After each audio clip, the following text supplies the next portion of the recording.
Oi, gente! Hoje eu quero compartilhar com você um pouco da minha história e contar pra você como que eu saí de uma vida de transtorno do pânico, ansiedade, depressão, pensamentos de morte frequente, uma vontade de morrer e quase tentativa de suicídio para uma vida de muita paz, uma vida de completude, uma vida de preenchimento existencial, uma alegria pela vida, sabe? Então é sobre isso que eu quero contar pra você como foi esse meu processo mesmo de cura, de uma vida assim, de só pensar em morte, quase cometer algo contra a minha vida mesmo, pra essa vida eu vivo assim de tanta realização, mais do que isso, de tanta felicidade assim, felicidade por estar viva, sabe? Todos os dias aquele sentimento de gratidão. Meu nome é Kathleen Núria. Minha história ela começou aproximadamente quando eu tinha uns 12 a 13 anos, tá? Essa fase que eu me recordo que comecei a sentir esses primeiros sintomas assim de depressão mais profunda mesmo. E a minha história também, ela começou lá em Minas. Hoje eu não moro mais em Minas, hoje eu moro em Portugal. Minha história, ela começou lá, numa cidadezinha bem no interior.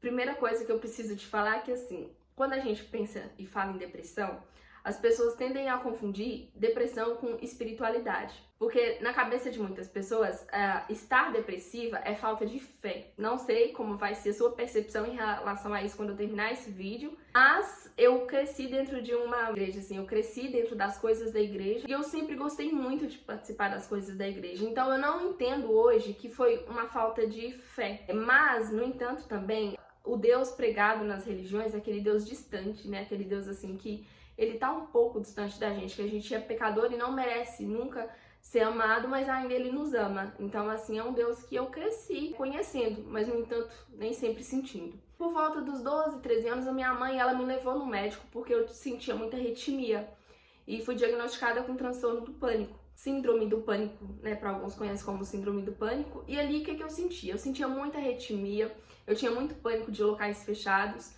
Comecei a tomar medicação e foi melhorando a questão da arritmia, assim, eu não sentia que estava tão ruim. No entanto, com o passar dos anos, eu fui observando que eu sentia um vazio existencial tão grande e eu me perguntava muito por que eu estava viva, eu perguntava muito qual que era o motivo de eu estar aqui, eu perguntava muito, assim, quem que era eu, por que eu estava aqui. E eu não me enxergava, eu simplesmente não enxergava, era como se a vida ela não fosse bonita, sabe? Eu, do nada, assim, como se tivesse uma venda nos meus olhos que tampasse a beleza da vida. Eu não me enxergava, eu não me via, eu não via a vida, sabe? Eu não queria estar aqui na Terra, a verdade é essa. Eu queria, de alguma forma, tirar minha vida. Com o passar do tempo, aí foi se passando os anos, então 12, 13, 14 anos, tomando medicação, passando por esses processos. E aí eu comecei a trabalhar, porque na época eu não trabalhava, só estudava, e aí eu comecei a trabalhar. Quem mora no interiorzão sabe que não tem tantas opções de trabalho, né, mais comércio. E aí eu consegui, abriu-se para mim uma porta num supermercado. Aí eu comecei a trabalhar nesse supermercado e tive que trocar o meu horário de estudo, porque eu estudava de manhã e eu tive que estudar à noite para trabalhar durante o dia, e foi isso que eu fiz. E onde eu morava, o que acontecia? Às vezes tinha muita, às vezes não, tinha muita, por exemplo, pontos de droga, sabe? E como eu voltava, terminava a aula muito tarde, eu voltava andando pra casa, 40 minutos andando, a minha mãe, ela ficava muito preocupada. E aí tinha um menino que morava próximo da minha casa, e aí eu falei, nossa, eu preciso ser amiga desse menino. O que eu fiz? Eu chamei ele pra conversar e falei, olha, eu preciso da sua companhia pra voltar embora. E ele estudava na minha sala, e aí a gente começou a ser amigo, e aí ele me acompanhava todos os dias até próximo da minha casa e ali surgiu aquela amizade. E aí quando foi um certo dia, a gente pegou férias do ano letivo, e eram as férias de julho, e eu tinha um telefone, mas eu não entendia nada que as pessoas falavam com aquele telefone, porque pensa num telefone ruim, sabe? Não entendia nada. E eu sei que ele nunca tinha me ligado, ele tinha o meu número, mas nunca me ligou. Esse dia ele me ligou. Quando ele me ligou, eu não entendi, não entendi nada. E pensa que o supermercado, gente, tava tão cheio aquele dia, e o meu chefe gritando lá pra levar umas coisas e tal, eu não entendi nada. Aí ele me ligou, falou. Aí eu falei, olha, eu não tô entendendo nada, depois eu te retorno. E realmente eu não entendi, eu até coloquei no Viva Voz assim, mas não entendi uma palavra. E aí ele falou assim, tá bom, fica com Deus, um beijo, e desligou. Eu só entendi isso de tudo que ele disse. Minha irmã, ela é enfermeira e ela trabalhava no hospital. Quando foi à tarde, ela chegou em casa e falou pra mim assim que ele tinha tomado veneno de rato. e que ele tava no hospital muito grave. Eu peguei e falei, nossa, eu preciso visitar ele, né? Porque não se sabe, assim, enfim. Talvez seja até por isso que ele falou pra mim que ia fazer alguma coisa, eu não entendi nada. E aí acabou que passou o tempo, eu não fui. Nesse sábado, que foi o dia que ele tinha tomado veneno, eu não fui no domingo e não fui na segunda. Passou 3 dias ele no hospital e eu não fui. Quando foi numa terça, quarta-feira, minha irmã chegou em casa e falou pra mim assim que ele tinha melhorado, que ele ia receber alta. E aí eu falei assim, ah, beleza, então assim que ele receber alta, eu vou visitar ele na casa dele. E ele ficou mais 2 dias no hospital e ele teve uma recaída. Nessa recaída ele faleceu. Então ele ficou desde sábado e ele faleceu no outro sábado. Então foi tipo aproximadamente uma semana que ele ficou no hospital e eu não fui. E no domingo eu fui visitar ele na casa dele morto, dentro do caixão. Só que o que isso tem a ver com a minha história? Porque foi aí que começou a minha cura da depressão. Quando eu cheguei na casa dele, porque assim, eu era muito depressiva, eu me medicava e eu pensava em muitas maneiras de morrer. Só que ao mesmo tempo também eu tinha muita dó da minha mãe. Eu falava, nossa, como que eu vou trazer esse sofrimento pra minha mãe? Como que a minha mãe vai me encontrar? Então era esse pensamento que eu tinha quando eu pensava no suicídio. Então assim, como que vai ser isso, né? E aí, eu fui visitar ele na casa dele, morto. Quando eu cheguei na casa dele, tava só ele lá em Minas. Ainda a gente tinha o hábito de velar os corpos na casa, sabe? Então, tipo assim, os corpos ele é velado na casa da pessoa. E aí chegamos na casa dele, foi eu e minha mãe, e só tava ele na casa dele, e assim, a família toda lá fora, e só ele na sala, o corpo sendo velado. E eu entrei, quando eu olhei pra ele, assim, ele tava muito sereno, não parecia que ele tinha tirado a vida, sabe? Com veneno, assim. Ele tava pleno, assim, lindo, sabe? Como sempre, assim. E aí, eu olhei pra ele e eu me vi. É como se fosse eu ali dentro. E aí, a partir daquele momento, eu reconheci que eu precisava mudar. Que eu precisava sair da minha caixinha e viver algo novo. E lembra que eu também sempre tava buscando as coisas da igreja, sabe? Porque quando eu não ia, sentia aquele vazio muito maior dentro de mim. E aí, aquele dia eu falei pra minha mãe, mãe, eu vou embora. E as minhas irmãs, elas moravam no interior de São Paulo, mas uma cidade mais desenvolvida, com mais oportunidade. E aí eu decidi ir embora com a minha irmã. Aí eu só finalizei o ano letivo, tipo de julho até dezembro, e em dezembro eu já decidi ir embora. E fui. Novas coisas aconteceu, né? Porque daí a gente chega num lugar diferente, tudo novo, e dá aquela respirada, sabe? Só que assim, é muito difícil a gente conseguir superar um estado se a gente não tiver uma mudança de mentalidade muito profunda, porque é uma mudança de mentalidade. E o que eu fiz? Eu mudei, recomecei, e nisso eu comecei a entrar em relacionamentos relacionamentos que não condiziam com o que eu queria, digamos assim. Por quê? Todos os relacionamentos que eu entrava é como se eu nunca fosse suficiente pra nenhum, sabe? E eu tinha uma carência que eu queria a todo custo ter uma pessoa, sabe, assim, que me enxergasse, que me olhasse. E nesses relacionamentos fui entrando em um por um. Parecia que eu nunca era suficiente pra ninguém. Isso gerava em mim um estado de rejeição muito grande. Eu olhava pra mim e eu pensava, o que há de errado comigo? E assim, era comigo, porque o que acontecia? Não queriam nada comigo e logo junto, ficando comigo, já namoravam, sabe? Era desse jeito os relacionamentos que eu tinha. E cada vez que isso acontecia, crescia mais aquele sentimento de rejeição comigo mesma, sabe? Eu falava, olha, o que há comigo? O que tem de errado comigo? Por que ninguém gosta de mim? Por que eu não consigo ser amada? Por que eu não consigo ser vista? E eu vivia nesses relacionamentos. E com o passar do tempo, cada vez mais relacionamentos assim. E cada vez mais esse sentimento crescia dentro de mim. E passaram-se anos. Aí namorei com uma pessoa muito extraordinária, que realmente foi o meu primeiro e único namorado. Ficamos quase 4 anos juntos, assim. Foi uma pessoa extraordinária na minha vida, sabe? Dele eu não tenho nada assim pra falar, mas ele ficou na minha vida também o tempo assim necessário que tinha, porque foi uma pessoa mais velha que eu, uma pessoa assim que me dava muito apoio, sabe? Porque eu passei também pela fase de assédio dentro da minha própria casa.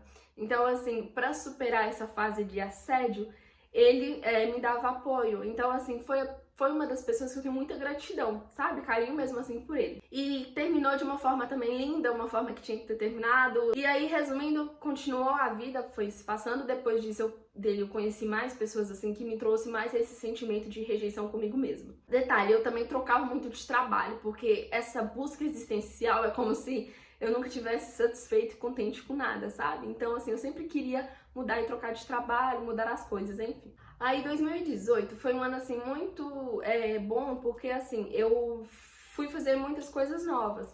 Aí eu entrei num trabalho novo, porque eu terminei minha faculdade e eu fui trabalhar na escola, então eu fui dar aulas, muito contato com aluno, aprendi muito, cresci, evolui muito. E também em 2018 fui morar sozinha, porque daí minha irmã ela casou e acabou que fui morar sozinha, sabe, pra viver minha vida. E foi onde eu aprendi muito, porque ali eu comecei a falar, tá bom, o que realmente eu gosto? Quem sou eu? O que eu gosto de fazer, sabe? E aí eu fui identificando algumas coisas em mim. E relacionamentos, aí comecei também relacionamento abusivo. E lembra que eu falei pra você que eu era aquela pessoa muito carente, que eu queria a todo custo ser amada? Gente, entrei em cada relacionamento que hoje eu olho e falo, Senhor, graças a Deus que não fluiu, sabe? Que bom que não deu certo nenhum, porque, meu Deus, não menosprezando as pessoas, sabe? Assim, porque todo mundo, assim, na essência é luz, mas eu te digo em relação ao que eu queria, sabe?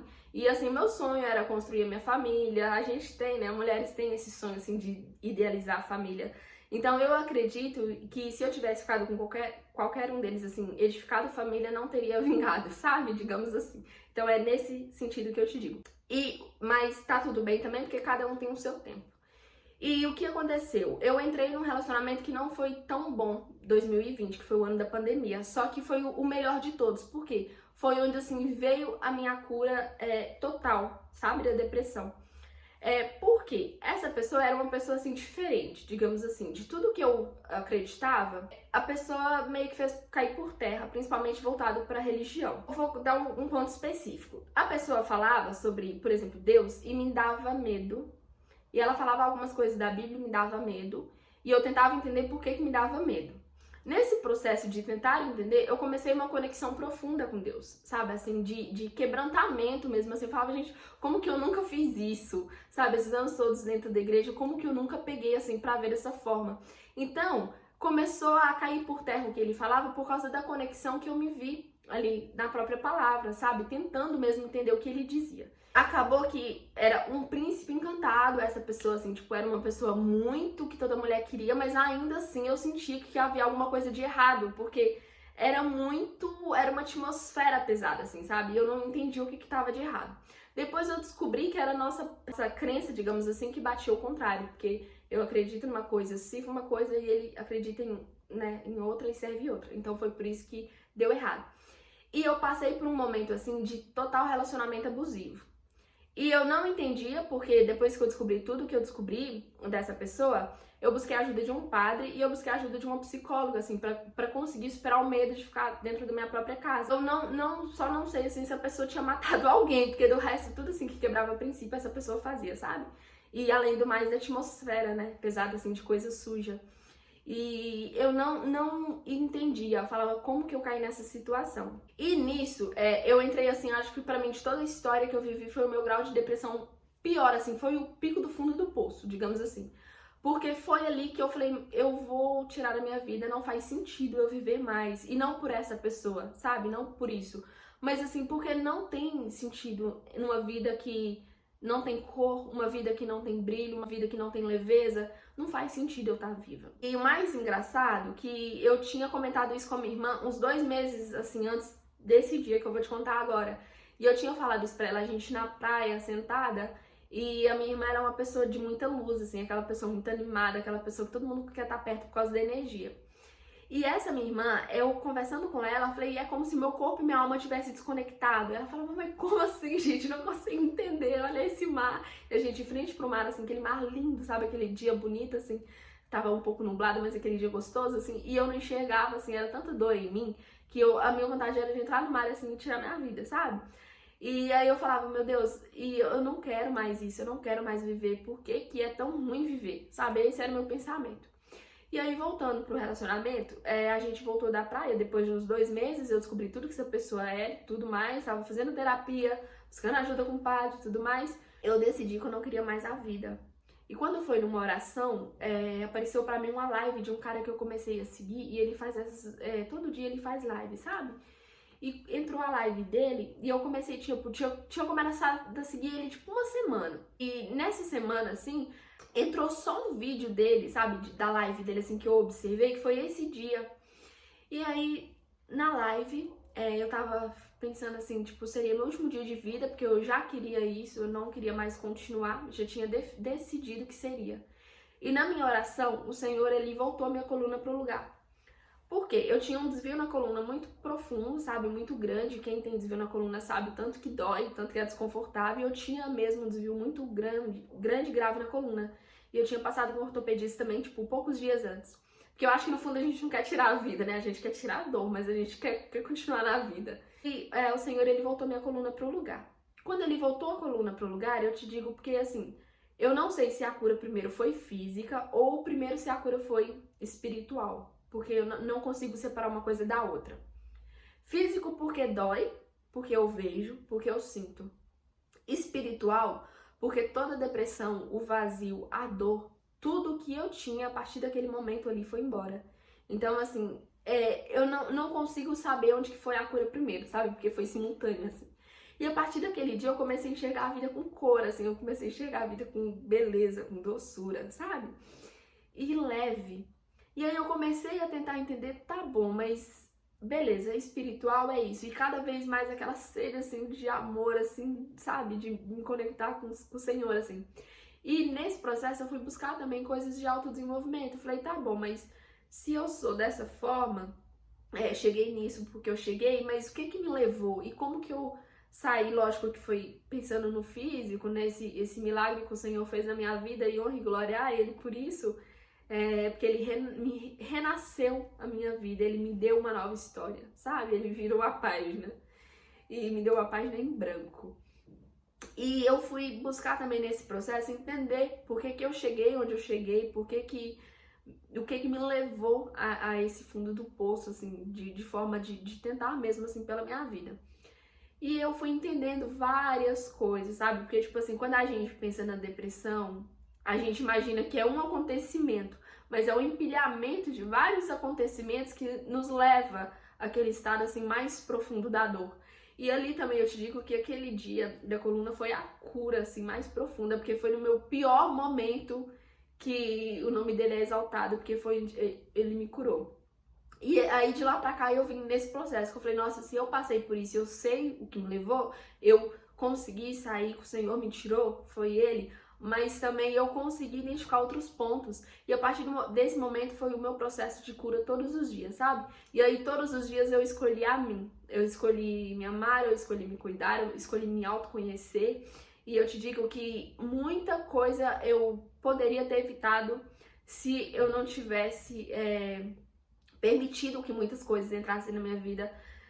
Muitas coisas eu teria evitado se eu tivesse despertado em mim um autoconhecimento mais profundo, um zelo comigo mesma, mas eu também reconheço que se não fosse por tudo isso, esse milagre do Senhor na minha vida também não teria acontecido dessa forma, porque era onde me prendia, sabe? A questão do relacionamento. E quanto mais eu alimentava esse tipo de relacionamento, mais eu alimentava em mim a rejeição, mais eu alimentava em mim a necessidade de aprovação, sabe? Então ali caiu tudo por terra. E de lá pra cá, eu vim despertando esse meu outro lado de prosperidade, de reconhecimento, de valor, de transbordo, de vida, sabe? De vida. E hoje era sobre isso que eu queria contar pra você e queria também engrandecer o nome do Altíssimo, porque se não fosse por ele, talvez também eu não estaria, mas eu acredito que todas as coisas cooperam pro bem. E eu me emociono, assim, de pensar, porque era a pessoa que eu era, o estado em que eu me encontrava e onde eu estou hoje, sabe? O estado em que eu me encontro hoje. E esse ano de 2022 eu decidi viver coisa nova que eu sempre quis viver e nunca tive coragem, sabe? Porque o medo me aprisionava. E aí esse ano eu decidi uma mudança e eu decidi mudar de país, eu decidi recomeçar coisas novas, viver coisas novas que a minha alma tem sede de viver. E aí eu estou morando hoje em Portugal, por enquanto, mas logo eu vou também conhecendo novos lugares, mudando para outros lugares, que a minha alma ela tem essa sede, assim, sabe? E é sobre isso. Então essa foi a minha história de vida, mas mais do que isso, hoje eu reconheço e eu sei identificar exatamente o ponto ali da dor, sabe? Onde foi exatamente a dor e principalmente a cura. E é sobre isso. Então, se pra minha história, pra pessoa que eu sou, eu consegui dar um novo significado, eu consegui reconstruir, eu consegui renascer pela glória e honra do Senhor, também através do autoconhecimento. Então, para você também tem jeito. Então, se você viu esse vídeo até aqui, não desista de você, não desista da sua vida, sabe? E se apegue ao que é bom, se apegue a pensamentos que vão te edificar, a relacionamentos que vai te edificar, as situações que vai te edificar e te trazer para um outro nível de consciência, porque de fato é isso que faz a gente ser quem a gente é, tá bom? É o estado de consciência que nos faz despertar, tá bom? Um beijo e eu espero ter contribuído aí com a sua jornada e seja muito bem-vinda a este canal. Esse é o objetivo, que você consiga despertar o seu nível de consciência para um outro nível e viver toda a completude e o brilho que há em você, exalar isso para fora, tá bom? É sobre isso.